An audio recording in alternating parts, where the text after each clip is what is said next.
The last Patriot we got to discuss probably shouldn't be a surprise. It's the GOAT, the best to Yeah. ever do this. A decade of dominance. That's my hero personally. Love him to death. I pray to him every night before I go to bed. That's Thomas Edward Patrick Brady Jr. He's turning 42 before 2019, but he hasn't really shown any signs of slowing down. But even though he might be the best in real life, he's kind of been a middle of the pack fantasy QB. He's only QB 14 last year. Is there any reason to expect either a sudden uptick or, God forbid, a downtick in 2019, or is it just going to be kind of more of that same steady middle of the pack fantasy QB numbers? Probably middle of the pack. I don't think he's going to emerge into the top 10. I just don't see that coming. I'm not saying he's declining, but that's just the way that the Patriots offense is compared to some of the other offenses in the NFL. And I honestly do think the Patriots are trending more towards a more run-based offense, maybe running the ball more than we've seen in the past.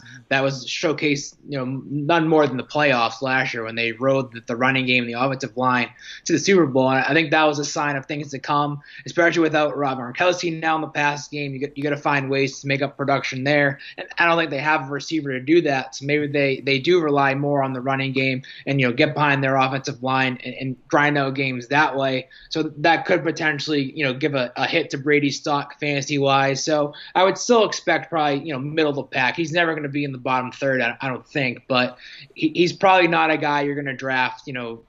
He's not going to be one of the first, 3 or 4 quarterbacks taken anymore. That's a thing of the past. So I think you're right on to that. Probably in that 14, 15, 16 range is a good benchmark.